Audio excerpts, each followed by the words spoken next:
Salut à tous, aujourd'hui on parle d'accessibilité, c'est un domaine très important dans le développement web qui est souvent un petit peu mis de côté ou on n'en parle pas vraiment assez.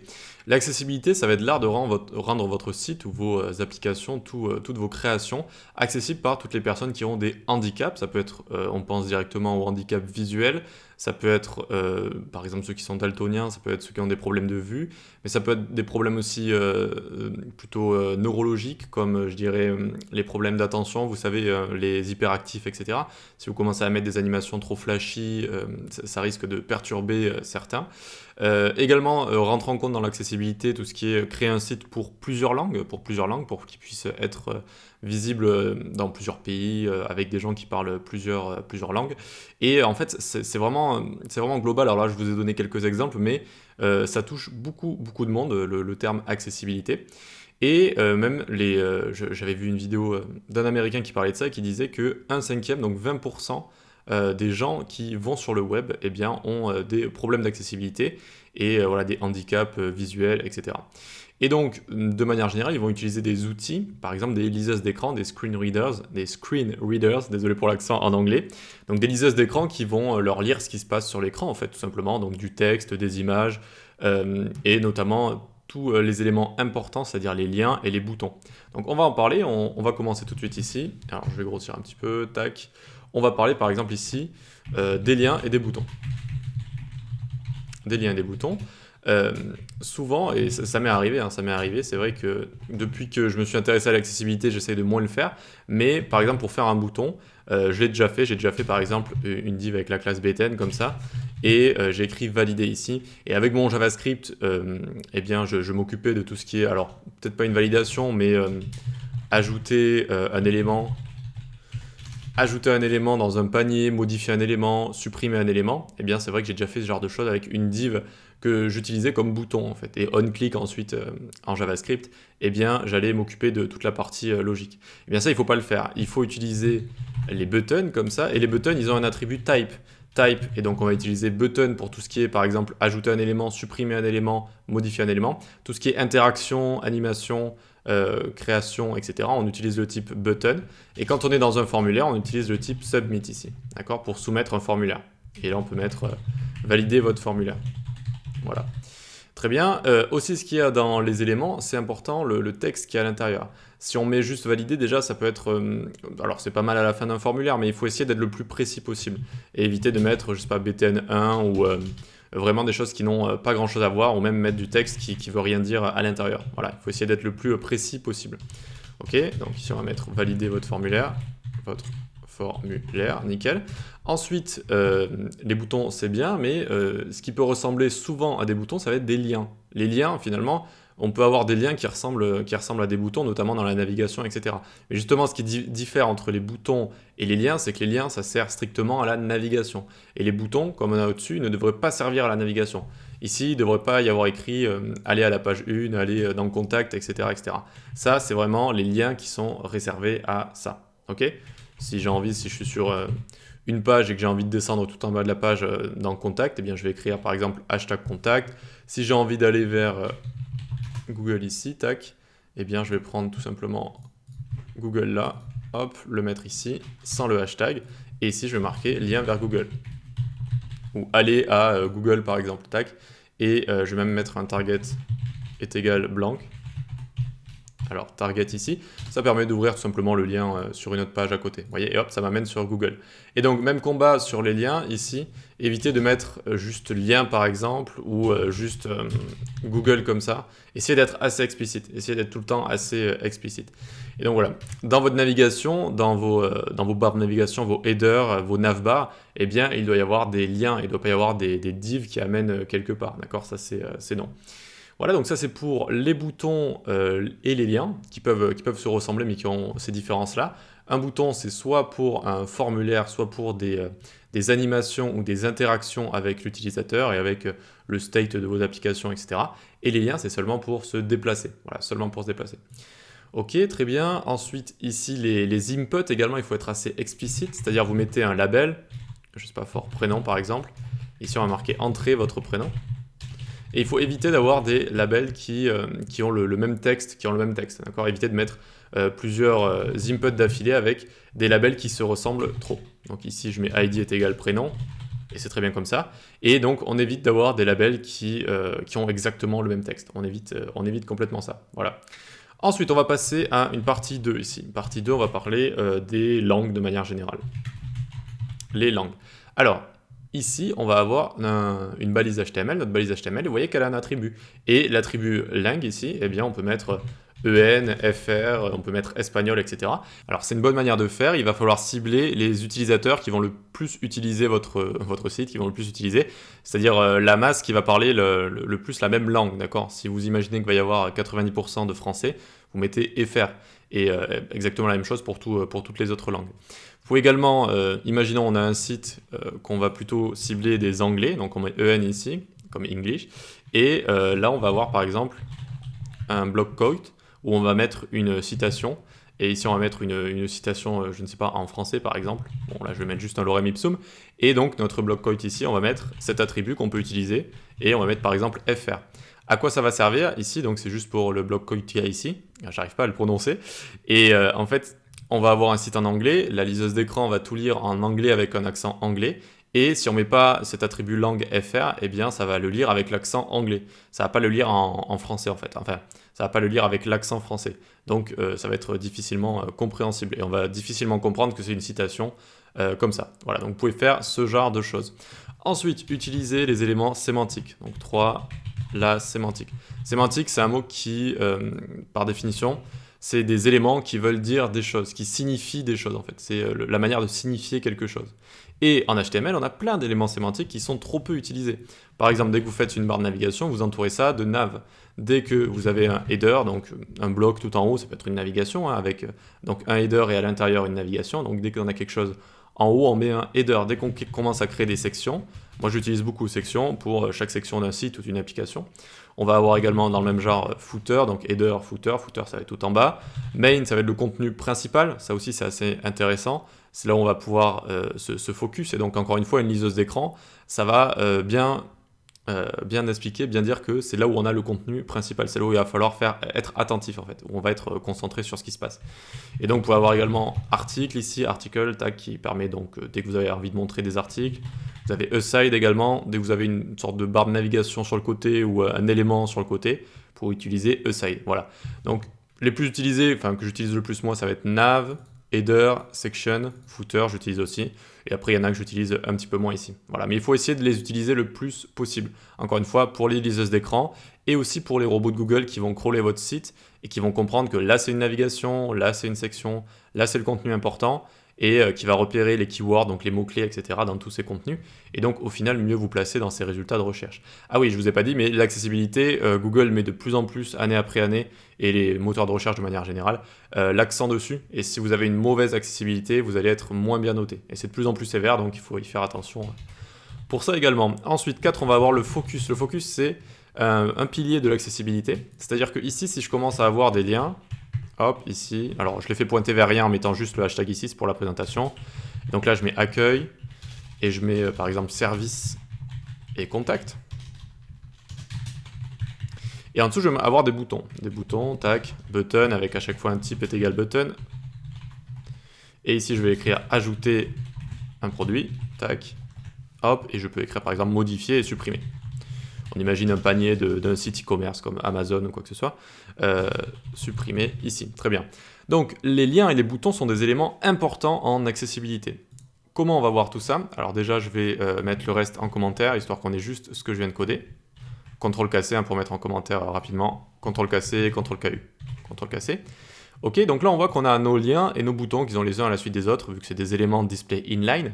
Et si vous appuyez sur Tab, regardez, eh bien je peux me déplacer. Et ça, vous le faites peut-être jamais, mais beaucoup de gens le font, et notamment les gens qui ont des problèmes, des handicaps, tout ce qui est visuel, etc. Aussi avec les liseuses d'écran, on peut faire ce genre de choses, et c'est-à-dire on va se déplacer parmi les éléments qui sont importants. Donc ça ne va pas vous montrer du texte, ça ne va pas vous montrer mot par mot le texte, mais si vous avez envie de vous déplacer, avec Tab à chaque fois, et ça va lire en fait ce qu'il y a ici, c'est-à-dire là, accueil, service, contact, Et ça va même dire lien vers service, lien, enfin suivant ce que vous configurez, etc. Et vous allez avoir les boutons également. Et là, donc, bouton pour ajouter un produit, bouton pour modifier un produit, etc. Donc, ce système de tab, en fait, fonctionne avec notamment tout ce qui est input, tout ce qui est lien, tout ce qui est bouton. Voilà. Ok, donc ça, c'est le tab, en fait, qui nous permet le focus, qui nous permet de naviguer comme ça. Et on a un attribut qui nous permet d'exclure ou pas des éléments ou de créer un ordre nouveau. Cela, c'est l'ordre qu'il y a dans le DOM, hein, c'est-à-dire je commence au premier lien, etc., etc. Et par exemple, j'ai envie de supprimer ce bouton. J'ai envie pas de le supprimer, mais de plus avoir accès à ce bouton avec tab. Eh bien, j'utilise tab index comme ça, tab index, et je mets -1. Vous mettez juste -1. Et regardez, maintenant, je passe par les liens, tac, tac. Et dès que je vais arriver à modifier un produit, ça va le sauter. Hop, ça l'a sauté ici. Vous voyez, tac, si je reste appuyé sur tab, ça le saute comme ça. Il faut savoir qu'à la fin de tab aussi, quand vous avez fini de tabuler un site, ça va aller dans l'URL ici. Vous voyez, donc les paramètres cookies, etc. et l'URL qui est à côté. Tac, voilà. Très bien, donc ça c'est tab index. Et on peut également, même si c'est pas très conseillé, faire une navigation avec les focus différentes. C'est-à-dire que si je commence à mettre mon tab index ici, et là je dis 1, 2 et 3. Et donc ici, regardez, en fait, ça va suivre la navigation normale avec les liens, là, 1, 2, 3. Et là, ça va directement aller à la fin dans l'URL. Et ensuite, on va arriver à nos boutons ici. Alors, on aurait pu également changer les liens directement pour faire toute une navigation personnalisée. Mais ça, c'est assez peu recommandé. Il y a assez peu de cas, finalement, où on utilise ce genre de choses. Voilà. Si peut-être des éléments sont un petit peu mal positionnés les uns par rapport aux autres, vous pouvez utiliser ce genre de choses. Voilà, donc retenez plus tab index -1 si vous voulez en sortir un de la navigation. S'il y a un bouton, vous n'avez pas envie qu'il soit disponible avec le focus, mais ça aussi c'est assez confidentiel, on ne le fait pas trop, mais je voulais quand même vous le montrer parce que ça peut être utile de temps en temps. Ensuite, on va voir les images. Tac. Les images, donc vous connaissez sûrement, ici par exemple je vais mettre, je sais pas, lapin.jpg. Tac, lapin.jpg. L'attribut alt est très important, il sert à décrire l'image. Et donc ici par exemple je vais mettre lapin blanc dans un pré. Lapin blanc dans un pré, voilà. Et ne soyez pas avare de description comme ça, c'est vraiment, plus la description est précise et mieux c'est en fait tout simplement. Il faut même éviter de mettre par exemple juste lapin blanc par exemple, mais vraiment mettre une phrase avec des mots en fait qui veulent dire quelque chose. Ou juste lapin pré, vous voyez, c'est pas très compréhensible. Faut pas hésiter à faire ce genre de choses. Voilà. Et c'est limité à 125 caractères, je crois. Donc voilà, vous pouvez écrire quelques mots comme ça. Et on commence pas également avec image de lapin, par exemple. Vous voyez, sachant qu'on est sur une image, donc on sait que c'est une image. Et vous bannissez aussi présentation de lapin ou ce genre de choses. On sait déjà qu'on est en train de regarder quelque chose. Ça aussi, c'est les liseuses d'écran qui vont lire les attributs alt des images. Et s'il n'y a pas d'attribut alt, ça va lire les liens ici. Ce qui peut donner des choses pas tip top, quoi. Quand vous avez également des images de graphiques par exemple, qui montrent pas mal de contenu, de données précises, eh bien vous pouvez entourer une image d'un paragraphe comme ça. Et ici je marque juste pas graphique.png. Et vous pouvez déjà renseigner le alt ici, graphique du nombre de poulets en Bretagne. Voilà, nickel. Et vous pouvez rajouter, alors pas un paragraphe ici, juste du texte, d'accord? Et ici, rajouter encore plus de contenu, encore plus, donc graphique datant de 2009 sur le nombre de... Enfin voilà, vous avez compris. Vous rajoutez du contenu comme ça, si c'est vraiment une image avec un graphique très important dans votre page et qui a beaucoup de données en fait. Par exemple, de 2009 à 2019, le nombre de reproductions de ceci ou cela. Et donc là, vous pouvez voilà, entourer votre image d'une balise P, renseigner l'alt toujours de votre image, mais mettre encore plus de détails avec du texte brut comme ça que vous allez envoyer dans votre paragraphe ici. Voilà. Ok, ensuite on va voir les titres. Donc les titres, toujours un seul H1 par page, un seul H1, et un H1 qui veut dire quelque chose. Un titre qui veut surtout pas ça, par exemple, pas page 4. Page 4 c'est non. Ça on ne veut pas, on va plutôt faire un H1, les transitions CSS. Voilà. Vous êtes sur un blog de CSS et vous arrivez sur cette page et donc là on vous dit, on utilise des mots-clés, cette page elle parle de transition CSS et elle parle de CSS, donc là c'est pas mal comme ça. Toujours un seul H1 et non pas transition CSS partie 1, 2, 3, section 1, 2, 3, parce que les crawlers de Google, ça c'est vraiment très important, ils vont vraiment regarder les H1 et les autres après, et ils vont regarder le H1 qui a les mots-clés de la page, donc la page elle parle de ce qu'il y a dans votre H1.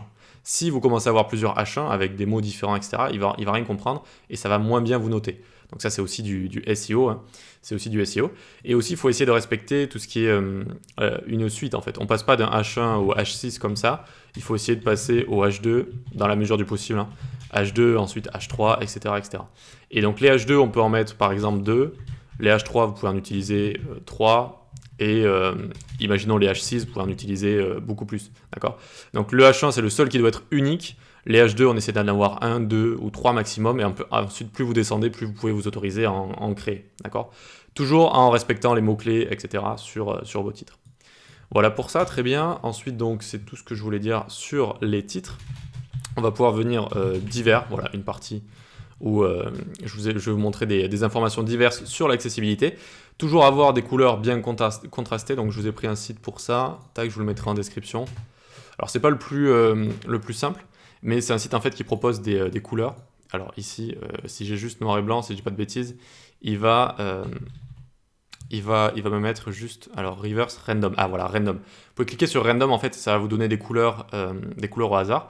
Et le but en fait, pour être accessible, c'est d'avoir un site qui est contrasté. Il faut qu'il est contrasté, c'est-à-dire que ces couleurs, il faut qu'elles ressortent. Il n'y a rien de pire que de lire des couleurs qui ne ressortent pas, par exemple du jaune canari sur du blanc. Ça fait mal aux yeux, c'est juste très embêtant. Et donc ça va être noté suivant AAA, c'est parfait, AA, c'est bien, et en dessous de A, normalement, il faut éviter. Voilà. Donc là, je suis sur Random, donc ça me met des couleurs au hasard, si vous avez envie de tester, voilà, avec des plutôt bons contrastes. Ok ? Et donc nous, on va tester, par exemple, si je mets la couleur noire ici et blanche ici, donc c'est 6F, voilà. Donc là, on voit qu'on a un contraste très bon. Il est parfait parce que c'est du noir sur du blanc ou l'inverse, du blanc sur du noir. Ça contraste super bien. D'accord ? Donc là, on est sur du AA. Mais si on commence à changer la luminosité, eh bien, vous voyez que ça commence à baisser. Hop, là, je suis sur AA, AA large et fail ici. Et donc, quand ça fail, c'est que c'est plus assez contrasté et on n'y voit plus grand-chose. Donc, vous pouvez tester ça là, vous pouvez tester ça là également. Hop. Si je change le fond ici, je vais commencer à plus rien y voir et donc ça va commencer à fail. Donc ça, c'est pas mal si vous avez envie de tester 2 couleurs principales sur votre site, sur votre palette, de passer par des sites comme ça qui vont vous proposer de bien gérer le contraste, enfin de bien vous dire si le contraste est bon ou pas en fait, avant de partir sur votre site, ou même quand vous avez terminé votre site, hein, si vous voulez faire des changements pour avoir un meilleur contraste. Et ça aussi c'est très important, parce que des personnes qui ont des problèmes de vue, etc., ont vraiment beaucoup de mal à distinguer les choses s'il n'y a pas un très bon contraste en fait. Voilà. Donc n'hésitez pas à mettre vos couleurs ici. Alors ça c'est un site qui existe, un Colorable, et sinon il en existe pas mal d'autres. Je vous mettrai celui-là en description, mais n'hésitez pas à charger d'autres outils. Voilà. Tant qu'on y est dans tout ce qui est visuel, etc., les animations, c'est pas proscrit, on peut en faire des animations. C'est bien, mais il faut éviter que les animations, elles flashent par exemple, fassent des énormes flashs, ou alors qu'elles partent dans tous les sens, etc. Enfin, ça on peut le faire si on fait du développement assez créatif, ou voilà, c'est des sites qui sont vraiment bourrés d'animations. Mais sinon, de manière générale, si c'est pour un large public, eh bien, il faut éviter d'avoir des animations qui partent dans tous les sens comme ça. Voilà. Eh bien, c'est tout pour cette vidéo sur l'accessibilité. Il y a vraiment beaucoup de choses à dire sur l'accessibilité. J'ai essayé de vous prendre des choses très connues et que vous pouvez changer facilement sur vos sites, que vous pouvez utiliser facilement. Mais c'est vraiment un gros domaine. Voilà, j'espère que c'était pas trop embêtant parce que je sais que c'est pas le sujet le plus sexy de la Terre. Hein. C'est pas des animations ou des choses un petit peu visuelles. Mais voilà, il faut y penser et il faut essayer de faire un site le plus accessible possible. Pour tester ça, tiens, je viens d'y penser. Alors, on va aller sur un site par exemple, je sais pas, on va mettre Twitter, Elon Musk. Tac. Hop. Alors, c'est tweet, etc., on s'en fiche, hein, c'était juste pour aller sur Twitter. On appuie sur F12 ici. On voit que la console déjà apparaît un petit peu, quoique c'est DevTools ici. Bref, on va sur Lighthouse ici. Lighthouse, voilà. Avant, ça s'appelait Audit. Ça permet de faire des audits en fait. Et donc ici, vous avez tout ce qui est performance, Progressive Web App, les best practices, etc. Et on va tout décocher juste pour avoir l'accessibilité. Vous pouvez choisir mobile ou desktop. Donc ici, on va choisir desktop, c'est-à-dire écran d'ordinateur. Et on clique ici sur Generate Report.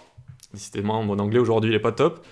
Et ça va vous faire en fait un audit. Donc ça va analyser le site Twitter et la page que vous lui montrez.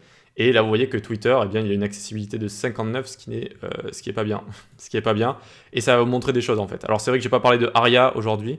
ARIA, ça va être des attributs, en fait, que vous pouvez rajouter aux éléments pour rajouter, du contenu, mais plus d'informations sur les éléments, en fait. Plus d'informations. Alors, il y en a qui préconisent ARIA, il y en a qui préconisent pas. Mais ici, par exemple, il semblerait qu'il ait vraiment besoin de l'utiliser sur certains attributs. certains attributs, notamment valeurs, etc. Ok, ensuite on va avoir ici les boutons qui n'ont pas de nom accessible. Alors, qu'est-ce qui se passe ici? C'est un bouton probablement qui n'a pas de contenu en fait. Il n'a pas de contenu et les boutons qui n'ont pas de contenu, ils sont annoncés comme juste button en fait. Button ou bouton par la liseuse d'écran. Et donc il faut soit lui mettre un bon texte à l'intérieur, d'accord? Donc un bouton qui sert à modifier un élément, etc. Soit lui mettre un attribut, par exemple, un attribut name qui permet de faire que la liseuse d'écran va lire cet attribut en fait, tout simplement. Là, par exemple, les liens qui n'ont pas de nom non plus. Donc j'imagine que c'est des liens qui n'ont pas de contenu également. Qui n'ont pas de contenu. Et donc à chaque fois qu'il y a un problème, vous voyez qu'il y a un problème de contraste également, background and foreground. Alors background c'est le fond, foreground c'est le devant. Ils n'ont pas un contraste assez bon. Donc vous voyez que même des sites comme Twitter, ils peuvent vraiment s'améliorer sur ce genre de choses. Et tac tac tac, ici donc contraste, à chaque fois que vous cliquez en fait, voilà c'est ça, vous pouvez avoir Learn More ici. Donc vous appuyez avec la molette, ça va vous l'ouvrir à côté. Et vous avez des petits articles, etc. qui peuvent vous aider sur ce genre de choses. Voilà, donc la vidéo elle est assez longue comme ça. Encore une fois, c'est pas le sujet le plus sexy de la Terre. Donc si vous êtes arrivé jusqu'ici, bravo. Et on se dit à la prochaine. Like, partage, abonne-toi. Rejoins-nous sur Discord, on parle du développement web de manière générale, on s'entraide, etc. Et tu peux suivre mes cours sur l'école du web. Et également abonne-toi à la newsletter. J'envoie une newsletter 1 à 2 fois par semaine, autour du développement web. Allez, on se dit à la prochaine. Ciao.